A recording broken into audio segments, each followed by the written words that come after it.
Please welcome Dr. Angela Clady. Thank you so much. It's funny to hear your work formalized like that. So thanks very much. I appreciate Connie asking me to present to you guys, this is my first time presenting to the patients.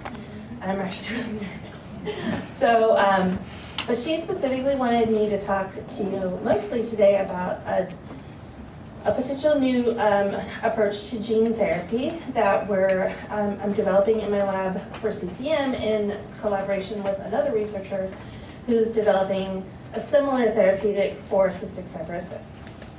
And so most of my slides focus on describing that project to you, and if I have time, I have a couple of other slides with other projects, but they're less probably interesting to you guys as an audience. So I'm sure you all have heard that every cell in your body has a nucleus that contains all the DNA, which encodes all of the components that you need to make you who you are. And in order to then take that encoded information and create an endothelial cell or a liver cell or whatever, that DNA has to go through a process called transcription and translation. And so the first part of the process is the DNA that's in your nucleus is transcribed into RNA, which is very similar. It maintains the same 4-letter code, but the RNA is more disposable than your DNA. So then the RNA leaves the nucleus, and it's then translated into a protein where every 3 of the nucleotides encodes for a single amino acid, and those get linked together to form the protein chain. And then that protein chain folds into the proteins that then go and do all the functions that you need in your cell. Now, when you have a mutation in your DNA, that mutation is transcribed into your RNA, so the RNA also has a mutation. And then that can have different effects on the protein chain. So it can cause the protein chain to stop too early, it can put the wrong amino acid in, it can cause a section of the RNA to be skipped and cause a deletion in the protein. And cells have mechanisms that are there to prevent the production of incorrect proteins, and some of those are I listed on here. So nonsense mediated decay works at the level of the RNA to get rid of the RNA before it's made into the wrong protein. And the unfolded protein response works at the level of the protein because a lot of these mutations will affect how it folds together, and if that goes wrong, then the cell has a way to get rid of those misfolded proteins. And so in CCM, what we think happens is that the mutations, basically I think all of the mutations that we've identified in CCM cause a change in the protein expression that then leads to the degradation of the protein at either the protein level or the RNA level. And it's the absence of those proteins that then has the cellular effects that cause CCMs to form. So gene therapy, there are actually several different approaches to gene therapy. You may have heard of CRISPR, which is a gene editing approach where you add components into the cell which go into the nucleus and actually change the DNA, edit it to fix the problem. There are approaches that involve replacing genes, so they are adding extra DNA to your cells. I know that sounds kind of scary, but it's okay. It is okay. So they basically would be giving you, if you have bad copies of CRIT1, we give you a good copy, and now your cell makes protein from that good copy. The approach that we're using is a little bit different, and it acts on a different level, which is it's called suppressor tRNAs. Okay, and it works at the level of the translation from RNA to protein. So when RNA is translated into protein, here we have our RNA sequence, and each of those little shapes is a different nucleotide. And the ribosome, which is this big protein complex, comes in and it matches tRNAs, which have their own anticodon, it matches them up. So like Lego bricks sticking together. And so it matches the tRNA to the codon of the RNA, and the tRNA is carrying the amino acid. And so once the correct tRNA slots in, then that amino acid is then added to the growing protein chain. And so the ribosome will chug along the RNA sequence and put that protein chain together. Now, so specific types of mutations called nonsense mutations happen when in a protein sequence, instead of the code for the correct amino acid, you have a mutation that causes it to actually encode a stop signal, okay? So there are 3 of these stop signals that are present in RNAs, and usually they're at the end of the protein. So once the protein is made, there's the stop signal that tells the ribosome to stop, right? Some nonsense mutations cause a stop signal to occur somewhere in the middle of the protein code, okay? And then what happens is that the ribosome then stops there, and you can have 2 things that happen. One is that the cellular machinery can sense that ribosome is stalled and can come in and chew up the RNA. Or you could have a truncated protein made that would then have potentially unpredictable effects because it's not the full-length protein. Our approach is to modify nonsense mutations by stimulating the ribosome to read through that premature stop signal. And the way that we've done it is to create, we call them anticodon edited tRNAs, or ACE tRNAs. And they're edited so that they recognize this premature stop signal, but they have the amino acid attached to them. So they can come in and recognize that premature stop signal, but still get the amino acid attached, and then the ribosome will move on, right? So it sort of overcomes that premature stop. Now, this is specific for nonsense mutations, and so it will only work for a subset of CCM patients, but it's estimated to be at least 20% of CCM patients, including patients with a common Hispanic mutation, which happens to be a nonsense type mutation. And so we thought that trying this for CCM would actually would have a potentially important effect. Now, basically, I wanted to make sure that I described a little bit to you sort of the strengths and weaknesses of this work, or actually, and of gene therapy strategies alone, because I know this is really scary sci-fi sounding, and how many movies is like good gene manipulation or really bad gene manipulation, right? And so each of these approaches has pluses and minuses, and there's still a lot unknown. So I don't want to say that, this is going to happen, next year or 5 years from now even, but because we wanted to make sure that it's safe first. So CRISPR is great because it directly repairs the mutation right in the patient's own gene. And so that makes that how the protein is or how the gene is regulated is intact, but it has to be tailored to each individual patient, which makes it expensive.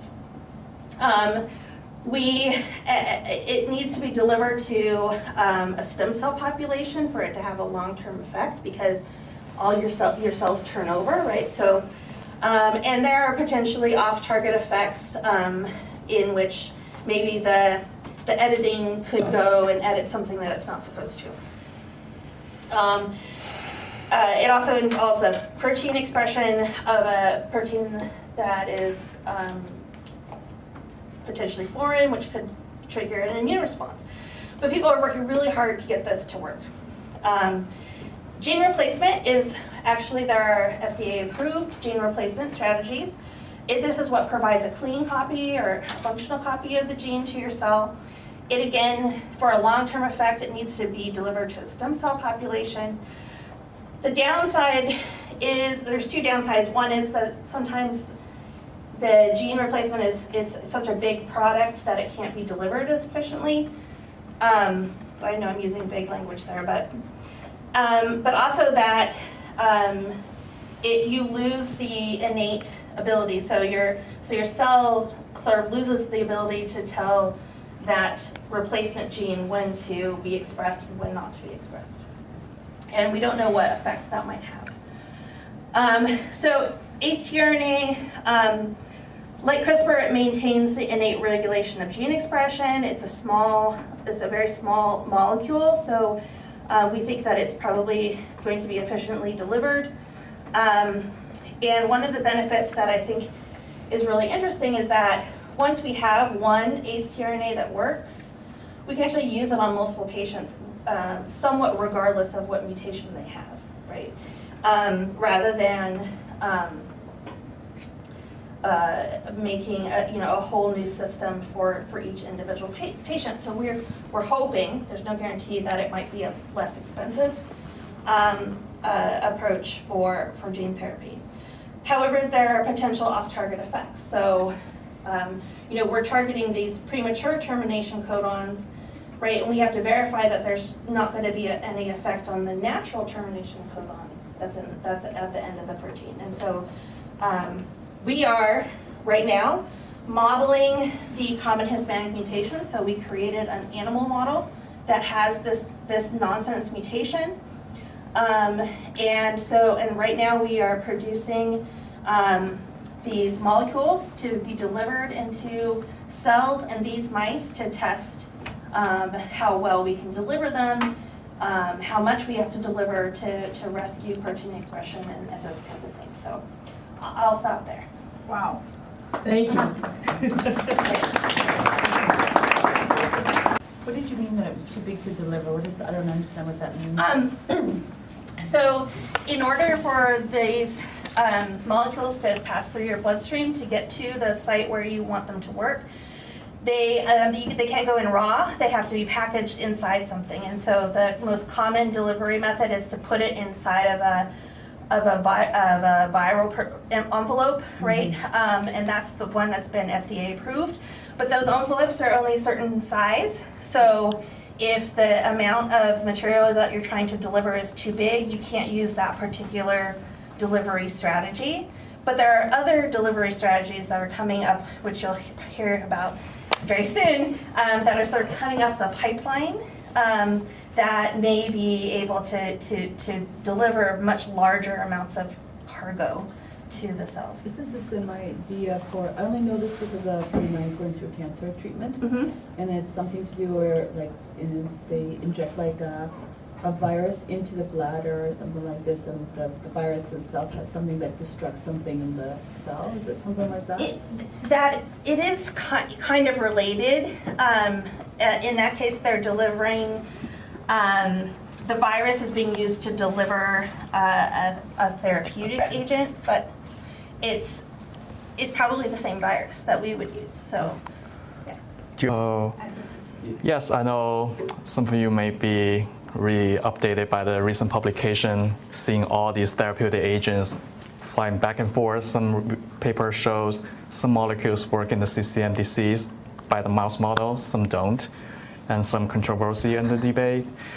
So now we're using another approach, more like a therapeutic platform running in parallel to deliver this kind of, all these therapeutic agent to a more target deliver to the CCM brain endothelial affected site.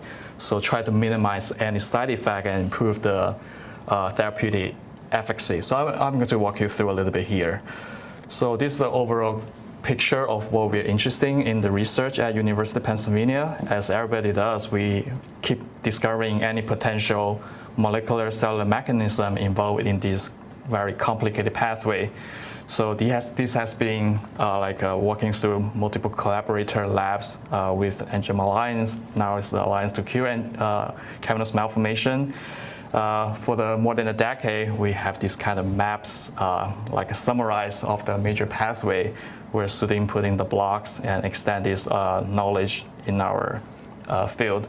And I'm invited to give an update for the target therapy using this lipid nanoparticle technology to deliver any therapeutic agent, to give a brief introduction of our recent finding.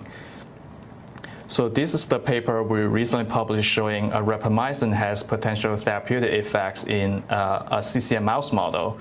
So here we're using a very like a common genetic model that with the CCM loss of function and the PIK3CA gain of function model. So what we did is we performed a cranionectomy and did an AAV Cre injection into the brain to cause a very regional focal CCM and PIK3CA mutation in the brain to mimic the genetic disease in the human, especially the sporadic disease in this form.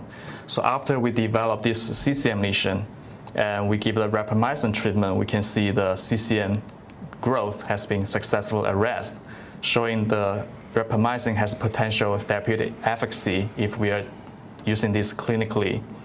The only problem or limitation that the clinicians are kind of drawback from using rapamycin is the well-known side effect. So here's a summary from the review article that map out all the potential side effects, and this is across multiple organs across the body. So one potential way to avoid this side effect is we can do the target delivery, bring the therapeutic molecules to the brain specifically rather than hitting other organs, for example, lung, liver, kidney here.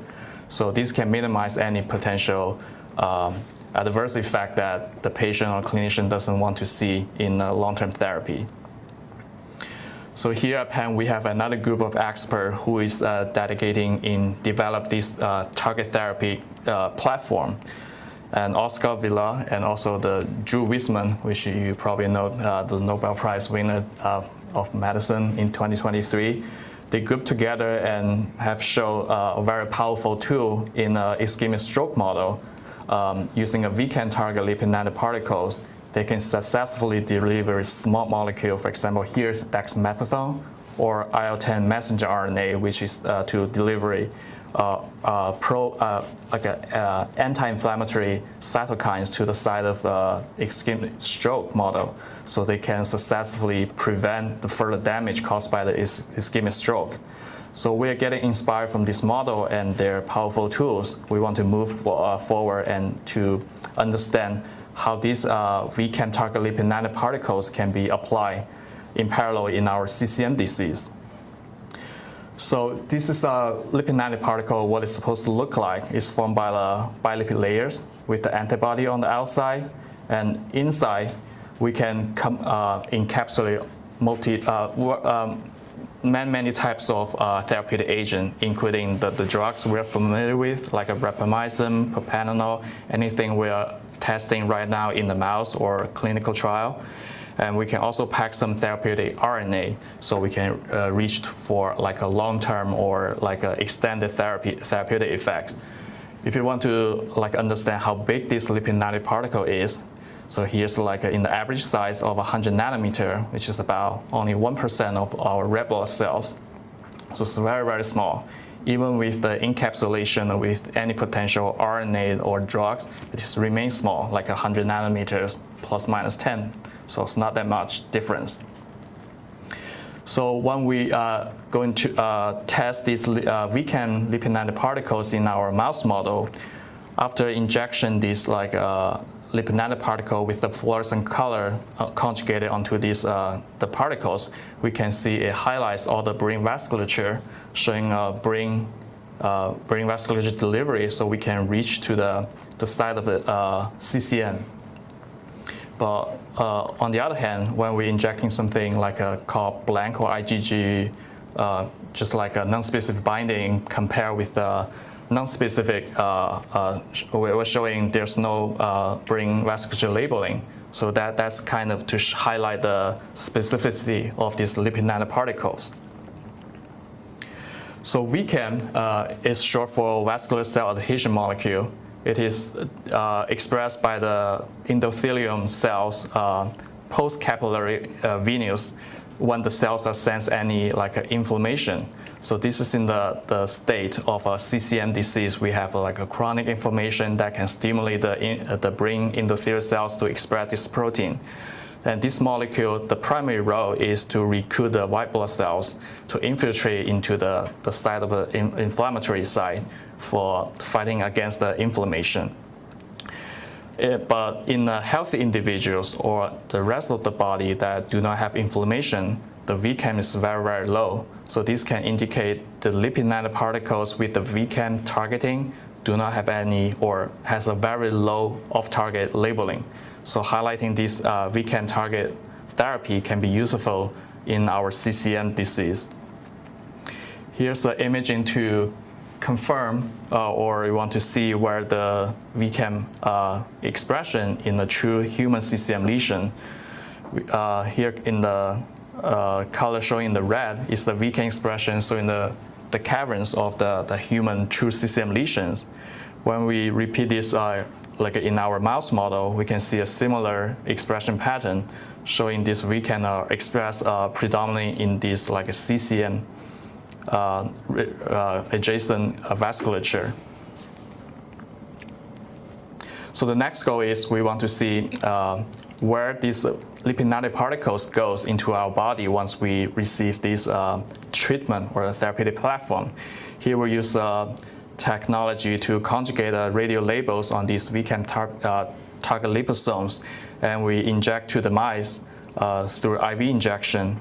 And after 30 minutes of circulation, we can see most of the liposomes are highly enriched in the liver and spleen, which are the two organs in our body to metabolize or clearance of these unuseful lipids. And the rest of the lipids within these 30 minutes will be more enriched in the lungs, heart, especially in the brain. When you see, we can highly enrich for more than 10-fold. When we are conjugating with another form of fluorescent molecule, we can take a close look at the distribution of this VCAM lipid nanoparticle in the brain. So when we perform a similar study, we can see there's a 20% of the brain endothelial cells here I'm showing on the top right corner. They are highlighting with the VCAM liposome, indicating this population of the cells can receive potential therapeutic of the drug that we're interested to deliver. So this study is just getting started in the early this year, so we continue to characterize the safety and efficacy and where we can reach to the deep of the CCM lesion in the brain. And for the long term, we're going to encapsulate any therapeutic agent, for example, the rapamycin, to see if we can use this powerful tool to reach to a therapeutic effects and minimize the off-target side effects.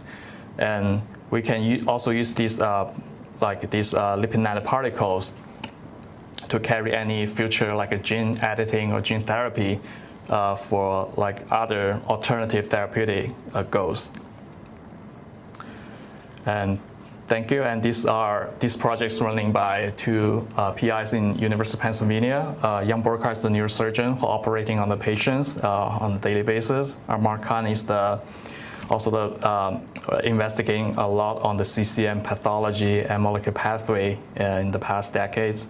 And we also have very talented collaborators here on board to helping with these collaborative projects. Thank you. Thank you very much. Do you have any questions? Yes. Why are nanoparticles, what's special about them that the patients can take away as a potential for their therapy? And I missed the beginning, so you may. Right, so yeah, I'm sorry. So why we are not taking just a pill instead of taking a lipid nanoparticle with the pill, with the medication? This is because the potential, if, for example, we're showing rapamycin is one of the potential candidate can potentially arrest CCM lesion growth. But as a patient, if we are taking the rapamycin to control the lesion growth, this can also triggers a lot of side effects that you don't want to see in the rest of the body.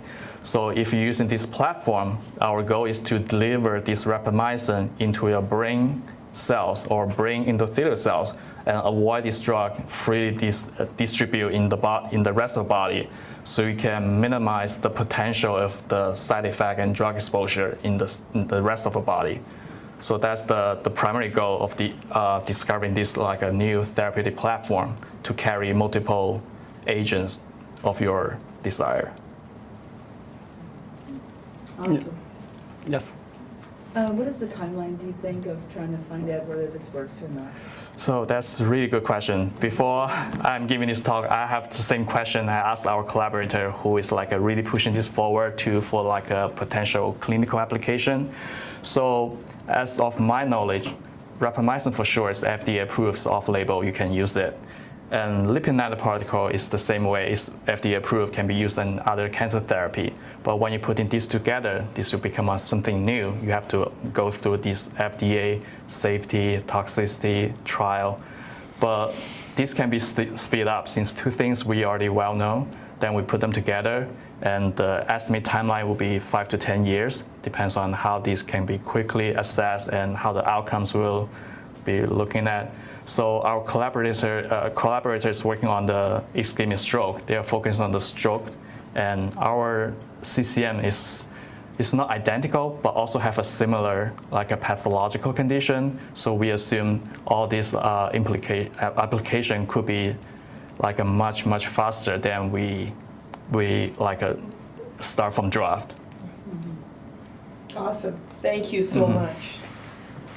Next up, Dr. Andrew Ressler is a computational geneticist and postdoctoral researcher at Duke University in the lab of Doug Marchuk. He's been involved in a variety of basic research projects, which he may or may not mention today in his presentation. He's also the founder of an exciting project he's called A Simple Science that connects researchers and patients for conversations. So, Dr. Ressler. Yeah, so I'm not going to talk about my science today, but I'll talk about any of it if you want me to. But I came up with this idea a year ago, which is ways to communicate between patients and scientists like we're doing today, but in an informal session. And a big part of this is the idea that nothing we do is that complicated. It just takes time to explain, especially if you don't know some of the language or the words. So a lot of the things that I was hoping to get from this is, I think it's important to scientists, and I'll tell you why. And for patients, I'm not going to be able to teach you everything I know in 15 minutes, but what I can do in 15 minutes is answer the questions that help you understand what you want to ask going forward, and in talks like this in the future, what are the questions you want to ask? So that's why I like a pen because I like a whiteboard. But most scientists, like if you're doing this, eventually you want to be a teacher as well. So most scientists like to teach, so they should be able to do it, and if they can't, they just need a little more time. So this idea is basically, first, scientists have to learn from you guys, because with a rare disease community, and my PhD was doing a lot of epilepsy stuff, and I only did rare disease and epilepsy, and now I'm doing CCM research, and the things that I've liked about this is these rare genetic diseases, an N of 1 or an N of 2 can actually matter. So you can learn from patients just like you can learn from us. So I think it's really important for the scientists to actually learn from people as well. And the way that this worked is we had two conversations. The first one was a 15-minute conversation where we just heard about someone's experience, and there were 5 other scientists who did this with me. And I want to thank them, like Delaney, Edu, Helios, and Tanya. And these talks were basically a wide variety of things based on what was interested. CCM genetics and the PIK3CA focus. So if you have any questions about that, that's my area of expertise, so I can talk more about that. But it kind of just depended on what people were interested in. One person had read something about honey and brain health, and they just wanted to see a paper about that and learn more about it. Another person wanted to know about bleeds and nerve damage. And then someone talked about their specific ongoing work on spinal cord cavernous malformations. And this can really go in any direction. And based off of that, we then asked people to do a survey, and I'm going to show the survey results, and then I'll give you an example of one of the most common topics that we'll talk a little bit more today, which is the gene therapy, which we've touched on already. And I'll ask you guys for a couple of your big questions and the ways that we're thinking about things. So When I did this pilot with 10 patients, almost everyone wanted to have another conversation, either with the same scientist, because you start to develop a relationship, and I think that's valuable, or they wanted to have a conversation with another scientist and learn about something new, but no one was not interested in having more conversations in this original pilot. And then after that, and this is kind of the most important part, going into this, I was like, well, how are we gonna do this at the right level? And in fact, more patients said the information was too easy to understand versus too hard. So when you actually have time, and it's not even that much time, these conversations were 15 to 20 minutes, it should be at a level that people understand. And some people will be like, you know what, I actually want to go deeper into the science. And other people will be like, okay, wait, zoom out. Just tell me about the timeline. Just tell me about what's going to happen if I take this drug. Just tell me about, is my kid going to get this disease? Or what are their chances of getting the disease? And then patients left these conversations feeling more hopeful. So that's the goal. And the bigger goal a lot of the times for basic scientists is the second one right here, which is future generations versus current generations, because science can often move slow. So some of the things we'll talk about will have a time frame of 1 to 2 years. That might make you hopeful for yourself. But some of the things will have a timeline of 10 to 20. And that may or may not make you feel more hopeful for yourself. It may make you feel hopeful for new generations. And I think both of these are really important because hopefulness is good, and a lack of hope is bad. So, and then the other thing is, anecdotally, patients who participated in this conversation emphasized hope, promise, and learning. People like to learn. People like to think things are changing, and people like to be hopeful. Now, this is kind of like slowing down. So what do we talk about here? And when I did these, I really wanted to spend a lot of time on a single slide. So you put something up there, and all these conversations were about 3 to 5 slides. So the thing is not to give tons of information, because I found that it worked better when you just went back and forth. So we talked a little bit about lipid nanoparticles today. We talked about gene therapy. And I like this one right here because it gets to a couple main questions. There's just the central dogma of biology. You have your DNA, which is in every cell in your body. Then you have your RNA, and then that gets turned into protein. That's kind of like the first thing you learn in Biology 101. And then it comes down to a lot of the therapies we're working on today with a lipid nanoparticle or with these ACE tRNAs fit this category of gene therapy, which sounds really confusing, really amorphous. And when you see this, what do you think is the difference between gene therapy or another? You don't just need ASO therapy, something called antisense oligonucleotides. Doesn't really matter. It's in the same family of ACE tRNAs, where you're affecting this process of translation instead of the process of transcription. So what do you think that means for you? If you're taking one of these drugs, what's the first question you ask? What could be different between at the DNA level or at the RNA level? Okay, the answer that we're going for here, and it's not the answer, but it's the most important question that I've heard from a lot of people, is does this affect every cell in my body? Is this going to be in my germline? Will this be something that gets inherited from one person to another? If something changes your DNA, that affects the basic level, and it affects that cell for its entire lifetime. If you change the DNA of a cell, that cell is different forever. If you change the RNA of a cell, that's not different forever, that's temporary. So when you're going into the RNA level, it's having impacts that don't affect everything forever. At the DNA level, it affects everything forever. And I think that's one of the most important things when people think about gene therapy and different versions of it. How many cells in my body are being affected? Which cells are being affected? Is this forever or sometimes? And that's like a big question for a lot of patients, is trying to figure out, what does this actually mean for me? And when you say these things like gene therapy, what does that mean for future generations as well? So then, what are the benefits for scientists of these kind of conversations? Interacting with patients for me is motivating, and I think that's true for most scientists. An N of 1 or 2 can matter, and then also it can help us refocus our research on things that matter to people. So one of the things that is not commonly studied in the CCM community is seizures, and a lot of CCM patients have seizures.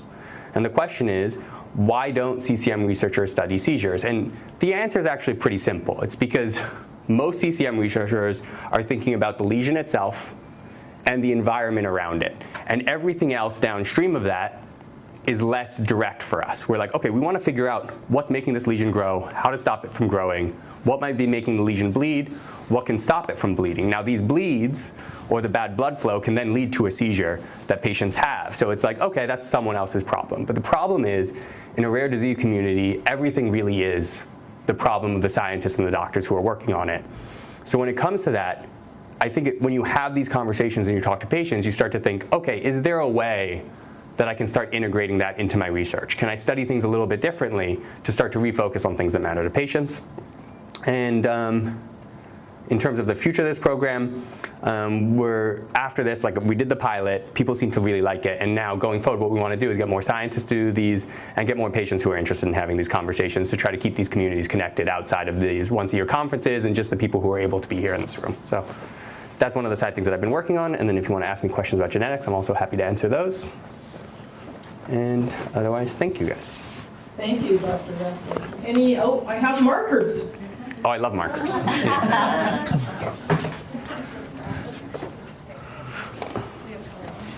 And we have colored markers. Is there Yeah. anything you want to share with us with the markers? You still have, if I look right, you still have 8 minutes. Or we Yeah. still have 8 minutes, so Yeah. is So there anything else? the main thing that I wanted to do is when you look at like when you said what can you fit in things.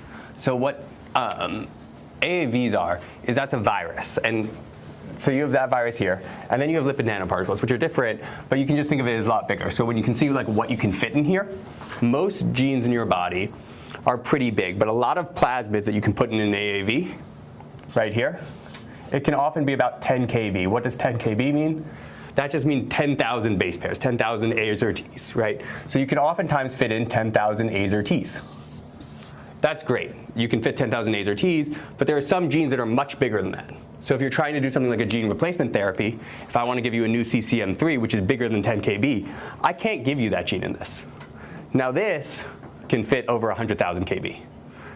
The exact capacity is unclear, but you can fit almost any gene in the body in the lipid nanoparticle. So this can fit over 100,000 things. So whatever you fit in here, you could fit about 20 to 50 of those in one of these.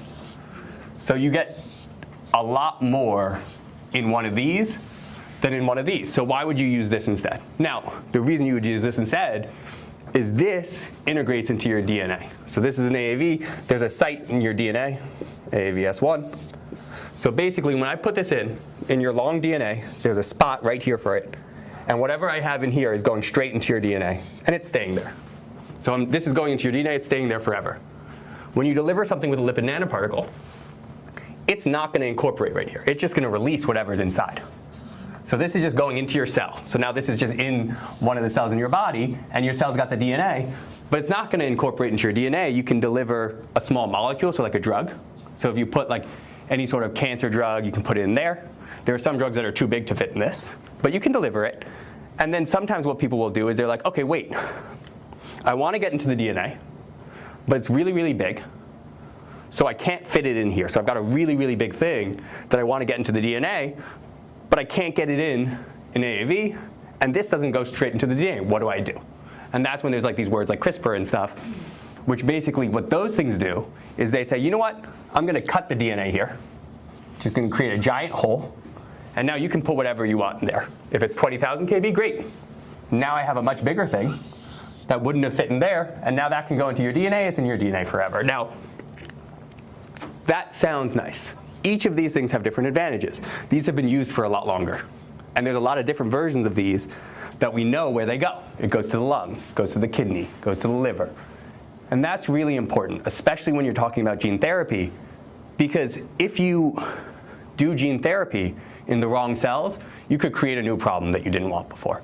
And that's scary. So the more specific that something is, that matters a lot. And if you look at this versus this, for different parts of your body and different cell types, one might be better at getting to the brain, one might be better at getting to the lung. And us as researchers, there's two things that are being thought about: the drug that'll cure you and how to deliver it. And we're always working at those things in tandem. So she's working on a drug that'll cure you, and she's using an AAV. She'd happily switch to a lipid nanoparticle if the drug works and the LNP is the better delivery.